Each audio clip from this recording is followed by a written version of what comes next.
Teman sekalian, jumpa lagi bersama Haro Academy dan kali ini pada soal ke-6 kita disuguhkan sebuah novel yang nantinya kita diminta untuk menentukan tema dari bacaan atau tulisan novel novel tersebut seperti itu.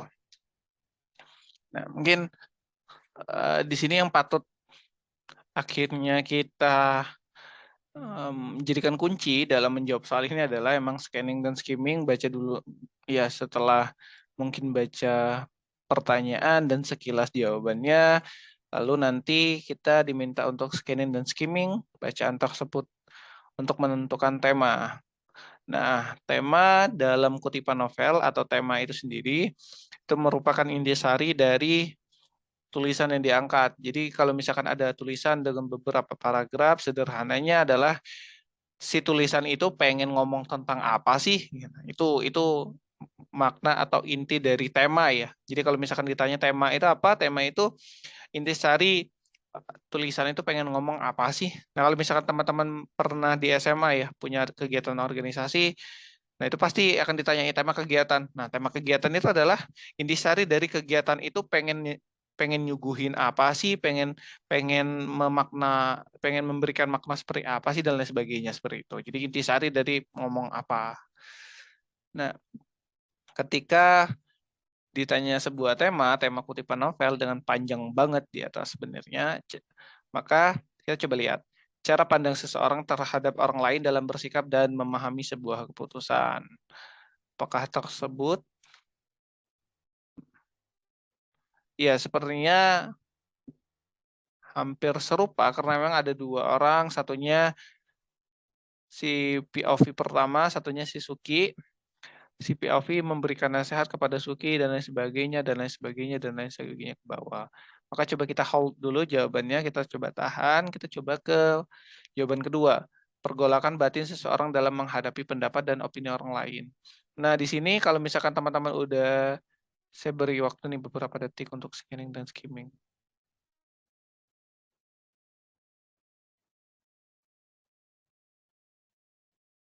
Oke, udah scanning skimming. Kalau teman-teman lihat, Suki tidak sedang galau sebenarnya. Malah dia mempertanyakan lagi. Jadi menurut kamu aku harus bilang apa? Jadi menurut kamu aku harus bilang enggak?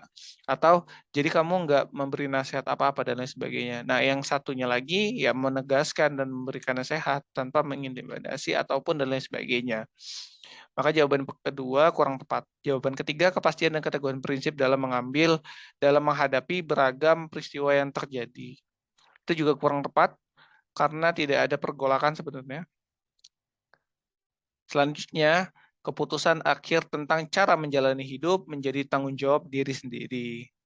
Terlihat, ya, hampir atau bisa menjadi opsi jawaban karena memang di sini VOV pertama menjelaskan ke Suki bahwa kamu udah bijaksana, kemudian bersikapnya juga nggak seperti anak pada umumnya dan lain sebagainya. Tapi mungkin di sini kamu harus mempertimbangkan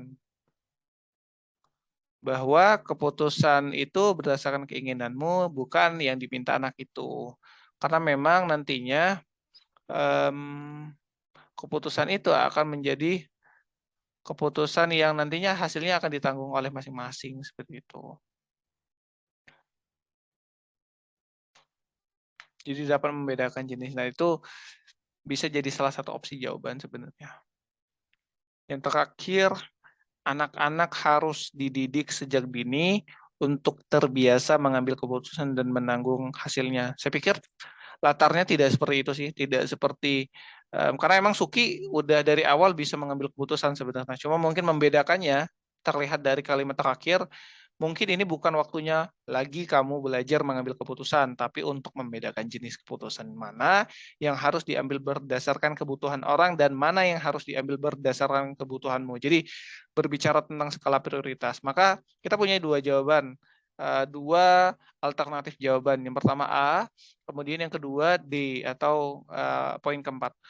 Cara pandang seseorang terhadap orang lain dalam bersikap. Nah, dalam hal ini sebenarnya Suzuki tidak sedang, walaupun mungkin dia sedang menghadapi keputusan si anak itu sebenarnya. Tapi mungkin ini seperti ini, bukan apa yang diminta anak itu, tapi mungkin eh, tidak sedang membahas cara pandang dari si POV pertama itu terhadap menghadapi pendapat dan opini orang lain, karena di dalam ini tidak ada yang sedang galau, tidak ada yang sedang gundah dengan pendapat dan opini orang lain sebenarnya seperti itu. Walaupun ya mungkin secara sekilas holistik pembahasan itu adalah tentang terhadap pembahasan itu adalah penilaian orang lain atau cara pandang seseorang terhadap orang lain seperti itu. Maka jawaban yang paling tepat adalah D, karena di sini jelas bagaimana dimulai dengan kebijaksanaan dalam keputusan, tapi coba untuk mempertimbangkan lagi bahwa keputusan itu ditanggung hasilnya dan lain sebagainya, dan akhirnya membagi keputusan itu menjadi skala prioritas diri sendiri dan orang lain seperti itu. Maka keputusan akhir tentang cara menjalani hidup menjadi tanggung jawab diri sendiri seperti itu.